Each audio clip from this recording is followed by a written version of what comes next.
There is little that can happen to a person worse than being stuck in limbo following the disappearance of a loved one, waiting for answers, unable to find closure, and unable to heal. Those left behind can endure years of suffering in the aftermath. In modern times, we are constantly inundated with reports of missing children and adults, which sometimes means there are little-known cases that can slip through the cracks. With that in mind, in today's episode, we'll be exploring 2 eerie unsolved disappearances that need you to help solve them. But first, I'd like to thank BetterHelp for sponsoring today's episode. Your mental health is not something to be taken lightly. Whether you've experienced something traumatic or it's something you're dealing with long term, we all need support sometimes, but it's not always the easiest thing to access. There are often long waits to even get to speak to a therapist, which isn't exactly ideal when you have a mental health crisis. BetterHelp is one of the world's largest therapy services, with over 25,000 licensed and experienced therapists who cover a wide range of issues. All you need to do to get started is answer a few questions about what you want from therapy, and BetterHelp will match you with the right therapist for you. If you find for any reason that your therapist isn't quite the right match, you can always switch to another free of charge. Once connected with your therapist, you can communicate with them however you want, whether that's by call, video, or message. You can message your therapist at any time and set up live sessions when it's most convenient for you. Get 10% off your first month at betterhelp.com/coldcasedetective. That's BetterHelp, HELP.com. It's also linked below in the description. And now let's dive in with today's mysteries.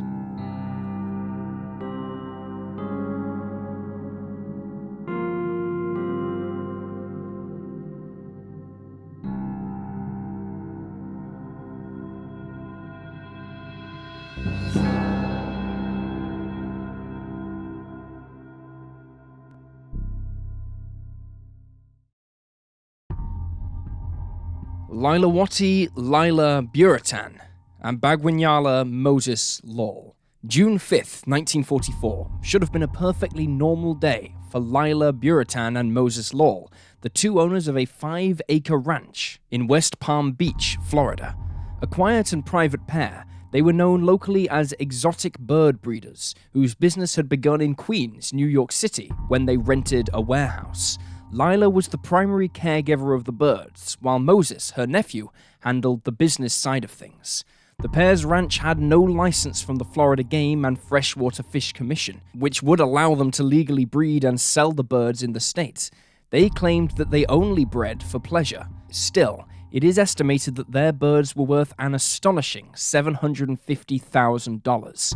Their family, who were still living in Guyana, South America, also had their own established business in which they imported wild birds. Moses and Lila decided to begin breeding them themselves after the US tightened the laws around importing animals in 1993. As well as Moses and Lila, the business also consisted of 2 ranch hands, Daljit Gobin and Roland Ayoum, both of whom had been employed at the establishment since its opening in 1992. Roland had previously been a reptile dealer who had met Moses while they were both visiting Africa, while Daljit was a fellow native from Guyana. There did not appear to be any problems with the ranch, financially or otherwise, and things seemed to be going smoothly, but all that changed in the summer of 1994. On June 5th, a delivery driver from Bird Haven Feed Company made a routine stop at the ranch. As Lila and Moses didn't keep a stock of bird feed, it was brought out to them on a regular basis. On a normal day, the delivery driver would be greeted by one of the 4 workers, but on this day, he was not. Knowing the animals would need to be fed, the driver left the boxes of feed at the ranch gate and left to carry on with his deliveries, but he became concerned when he returned the next day to find that the boxes had been left untouched. Worried about the welfare of the hundreds of wild birds that the ranch housed, the driver contacted the local police department. It took 10 whole days for somebody to investigate the ranch. Reportedly, there was some disagreement about whose jurisdiction the ranch was in, and instead of anyone going to the ranch, Palm Beach County Sheriff Department, Palm Beach County Animal Control, and Florida Game and Freshwater Fish Commission all squabbled about who was in charge of the investigation. By the time officers arrived at the scene, hundreds of birds were already dead or dying from a lack of food and water. As the area was explored, investigators noticed that there was no sign of either the ranch's workers or its owners. Ranch hand Roland was located in New York City a few days later, on June 18th. He claimed that he had quit working at the ranch 2 weeks before Lila and Moses went missing, on June 5th. He also shared an interesting story that had been told by the other employee. According to Daljeet, 2 unidentified men forced Lila and Moses into a white van at gunpoint, and they also took some of the birds with them. Digging further, detectives working on the case discovered that Moses wanted to begin importing reptiles from Africa and had allegedly borrowed money from some shady figures connected to the criminal underworld. However, a separate newspaper article from the Palm Beach Post states that a reptile deal went wrong, and Moses, in a bid to repay Roland back with the money he owed him, paid him in birds. Roland attempted to sell the birds shortly before Lila and Moses vanished. It is unclear which version of events is correct. Meanwhile, the other ranch hand, Daljeet, had actually been apprehended on June 7th in Georgia on traffic violations. He was using Moses' driver license and van, which contained several wild birds and tortoises. A videotape was also recovered from the vehicle, which explained how to change one's identity. However, Daljeet was released on a $318 bail and subsequently fled the area. It wasn't until after he had been released that authorities in Georgia discovered that he was not the man he had said he was, and that Moses was actually a missing person. Initially, law enforcement did not believe that Daljeet was involved in the disappearances, but wanted him to come in for further questioning. However, as time has gone by, and he has continued to remain in hiding, he is now considered a suspect in the case. Investigators also discovered that in October of 1993, Moses had told his mother that Daljeet had stolen $29,000 from the ranch. Moses had filed charges, but dropped them when his employee agreed to return the funds. Daljeet was allowed to keep his job and continued working at the ranch.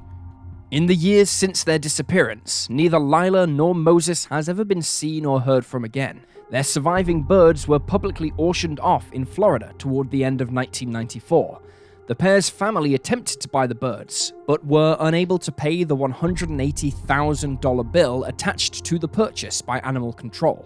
The family believed that neither Lila nor Moses would abandon the animals willingly. In March of 2011, law enforcement tracked Daljeet down to Jersey City, where he was living and working under the name Roy Smith. However, by the time they arrived to apprehend him, he had already fled.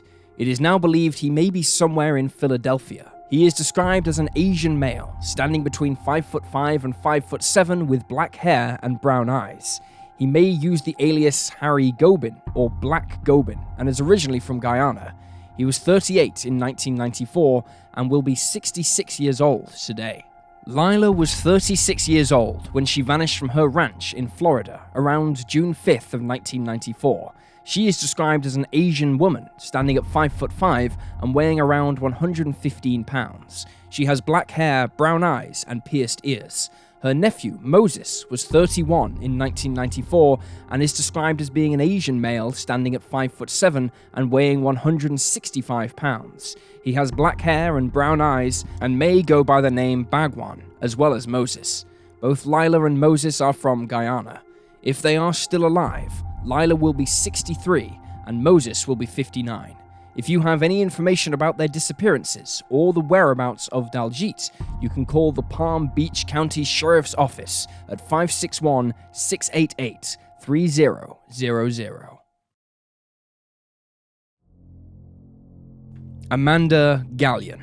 In September of 1997, Amanda Dawn Gallion grudgingly moved with her family from Kansas City, Missouri, to the city of Gillette, located in Wyoming.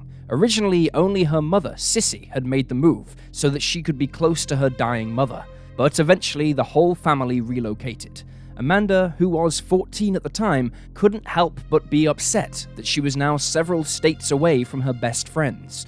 At the end of that month, she attempted to run away from home, but came back the next day. But this was just the beginning of the Gallion family's troubles. Just 6 weeks after the move, Amanda vanished. On the morning of October 13th, she left the family home with her bicycle and began her journey to school, only she never arrived for her classes that day. The Gallions were unaware that their daughter hadn't attended school that day, and the establishment failed to notify them. It wasn't until 6 p.m. that evening that the school called to let them know. Her bike was found on the side of the road near the I-90. Investigators initially thought that Amanda had run away and turned their attention to a 20-year-old man named Patrick Lee Gehring. While little is known about Gehring, what is clear is that he had a desire to date the 14-year-old. Amanda's parents, Sissy and Don, firmly disapproved of Gehring and made it obvious, but they knew she sometimes snuck out at night to meet him. While Gehring was questioned, he appeared unable to provide investigators with any notable information. He told him that he'd last seen her at 7:15 on the morning of her disappearance. At this time, officers suspected that the 20-year-old was concealing the teenager, but had no evidence to prove this, and so after being questioned, Gehring was released. Less than a week later, on October 19th, Gehring was also reported missing. His vehicle, a red pickup truck, was found abandoned on the wrong side of the road, facing the wrong direction. His father had come across it and brought it back home, before contacting law enforcement. Few clues were gathered from the truck. Gehring's father noted that the driver's seat had been pulled close to the wheel, closer than how it would have been had the 20-year-old been driving. Additionally, investigators recovered 2 watches and a handwritten letter. The letter, according to Sissy Gallion, was filled to the brim with teenage angst. It had been penned by her daughter and noted the anger she felt towards her parents and the distress of losing her friends and having to start over in a new city. Sissy also recognized one of the watches as belonging to her mother, who'd gifted it to Amanda. Sissy's mother, who was affectionately referred to as Nanny, had passed away in the months leading up to the disappearance. Very little progress was made in the case after this point. Many tips and leads came to the police, but all were explored and none panned out. Amanda's father, Don, recalled getting suspicious phone calls at the house shortly after she went missing and told investigators that a family friend had reported seeing her back in Kansas City. Sightings also came in from Florida and Montana. Reports of her being seen in Kansas City often associated her with a blue car with Wyoming license plates. However, none of these sightings have ever been confirmed, and the car has never been traced. Don and Sissy believe that Patrick Gehring was involved in the 14-year-old's initial disappearance. In the weeks after their daughter went missing, Don, frustrated by a lack of answers, once confronted a group of teenagers whom he suspected knew something about Amanda's case. He even shot the tire of their car. But while he was arrested following this incident, the charges were quickly dropped. No answers came, and the Gallion family waited for something, anything, to come to light. It wasn't until 2000 that Amanda's case was re-examined and reopened, after investigators from Montana contacted the Gillette police, revealing a possible suspect in their case. Nathaniel Bar Jonah, who was born David P. Brown, had just been arrested for the abduction and presumed murder of Zachary Ramsey, a 10-year-old boy who vanished from Great Falls, Montana, in June of 1996. Zachary had left his house on the morning of June 2nd to begin his walk to school, but never arrived. Notably, this was not Bar Jonah's first offense. He had a lengthy criminal record and had been in and out of prison and off and on probation, following a string of child sexual abuse charges and even an attempted murder charge. He mainly, but not exclusively, targeted young boys, and had even confessed to a psychiatrist while in a state hospital in the 1980s that he fantasized about abducting, killing, and cannibalizing children.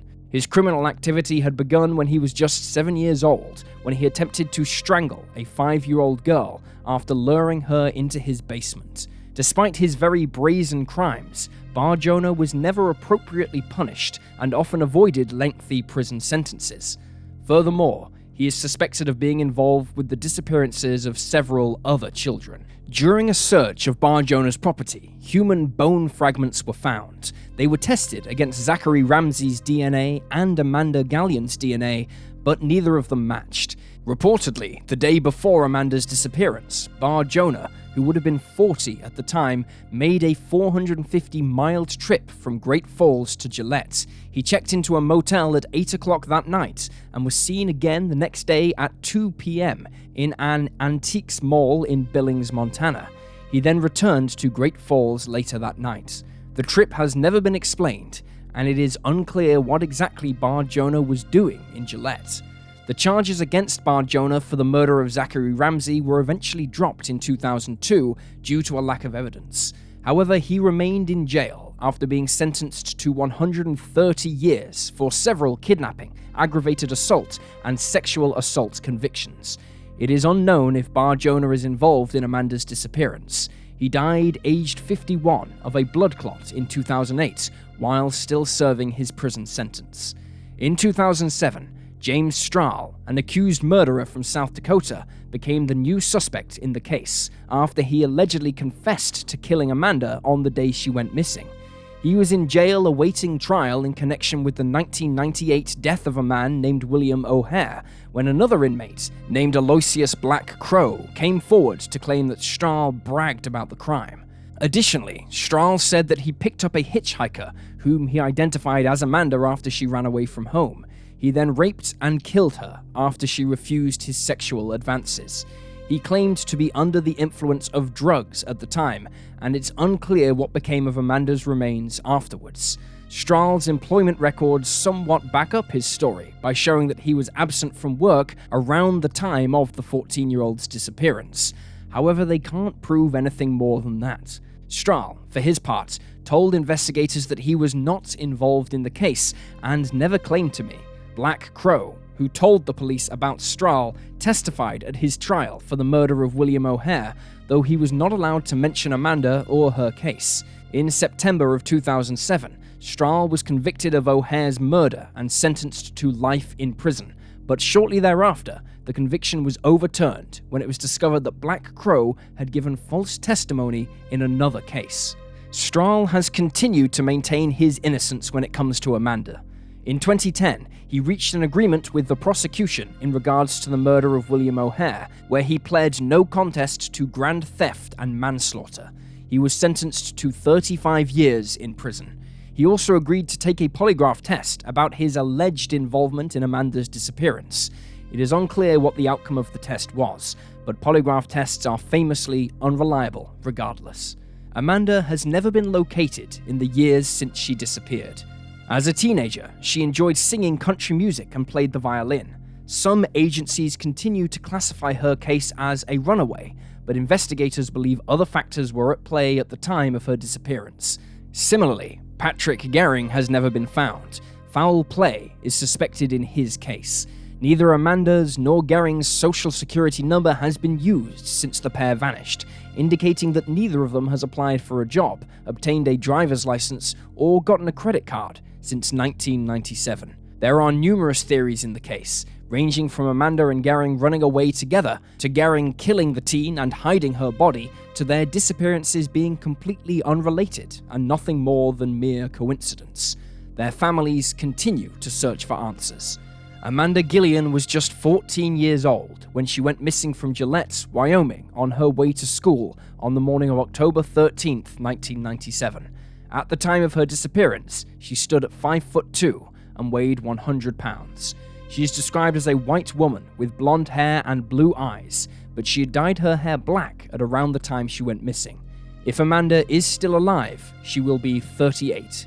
If you have any information about her disappearance, you can contact the Gillette Police Department on 307-682-5155. Patrick Lee Gehring was 20 years old when he went missing 6 days after Amanda, also from Gillette, Wyoming. He is described as a white man with brown hair and brown eyes. His right ear is not fully developed, and he has a 1-inch scar on his right temple. He is 5'5", and when last seen, weighed 160 pounds, and had his hair in a crew cut. If he is still alive, he will be 44 years old. If you have any information about his disappearance, you can call the Campbell County Sheriff's Office at 307-682-7271. And there you have the facts. Please leave a comment down below with your own thoughts and speculations, and remember to like this video and subscribe to support the channel. Thank you for watching. Stay alert, stay safe, and I'll see you next time.